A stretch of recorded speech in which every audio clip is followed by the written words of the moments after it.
it would be an utmost sign of weakness and a failure of leadership if he allows Trump to be arrested. Also, within his speech that he's talking about, not getting involved, he's saying that it's political persecution. Okay, so if you're saying it and you're admitting to it, but you're also at the same time saying you're not going to do anything about it, are you serious? Be a leader, like you're saying. Exactly. This is how you keep supporters happy, like Jeb Bush.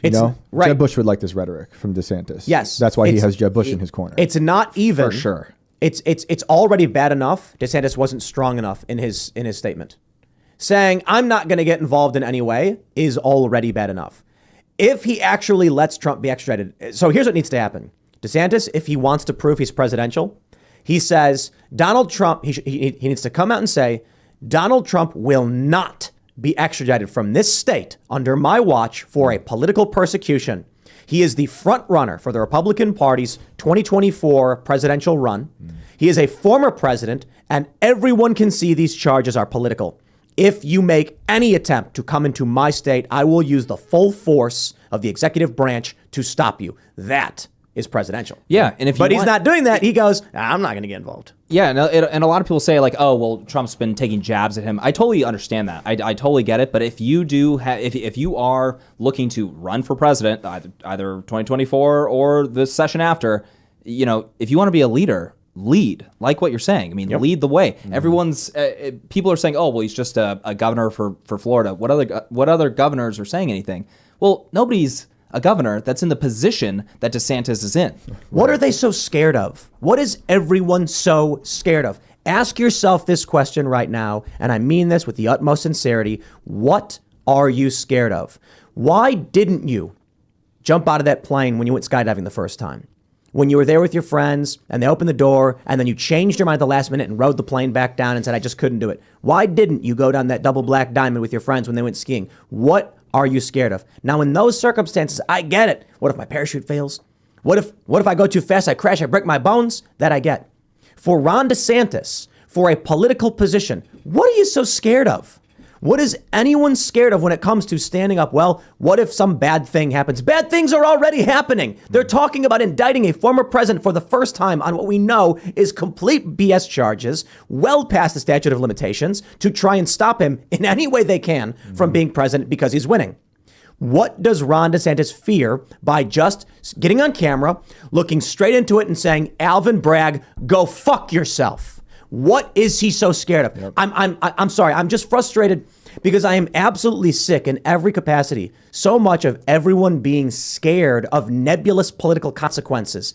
I certainly don't give a shit. And I'm thinking to myself, the last thing I'd ever want to do is be in political office. But the more I see people, even like DeSantis, refuse to say to the camera and the press, y'all can go fuck yourselves, then I'm just like, we need someone who's going to do it. Now I really do get why Trump won in 2016. Now I really do get why he gained 12 million voters. And now I totally understand why so many more people wear his hats, fly his flag, because it's about time somebody just said, I don't care. Fuck you, I'm doing it. I think it's because DeSantis is trying to pander to like the old school politics and he's trying to be the Trump but anti-Trump figure. But we're in a post-Trump, post-COVID world where everything's upside down.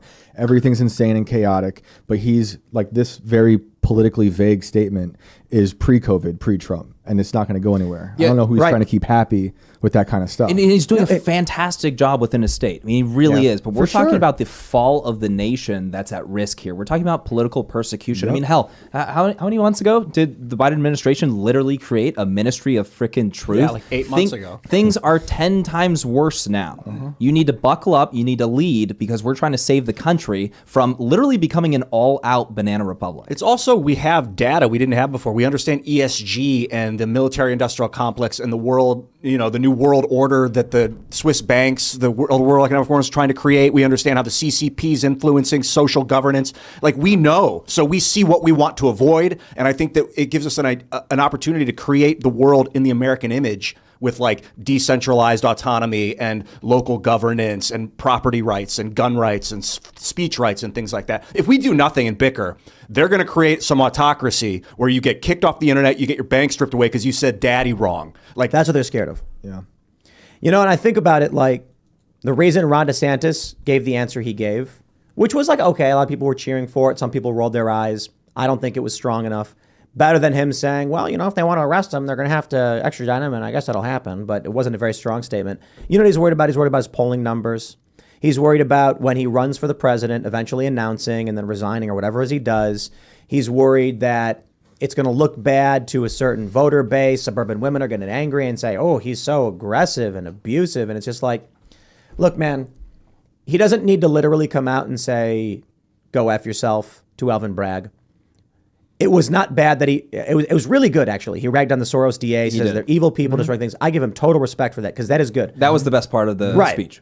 I'm just saying, like, he needs to come out and just outright say, there will not be an extradition of Donald Trump while I am governor of Florida. Mark my words. You will. And then, you know what I'd love to see? You want to know what really make him presidential? If when Secret Service, whoever, does show up to Mar-a-Lago, Ron DeSantis himself stands in front of the door and says, make me. You'll have to move me physically. The governor of this state. Make that happen. I dare you. That'd be gangster. Then people are going to be like, damn. Yeah. That would be But he's not going to do it. a real play. And I like DeSantis. He's doing a great job in Florida. Sure, yeah. When he says, But like, I got to be honest, even Trump wouldn't do something like that. yeah, he said he's not going to get involved, quotes, or whatever. So how does this work, extradition? Does it go through the governor where the governor has to say yes or no, or does it happen completely separate of the governor? Only the governor can step in and stop it. To the best of my understanding, it's not necessarily up to the governor. Obviously, they can come out and be the face of the position of the state. But I believe it has to do with the courts within the state.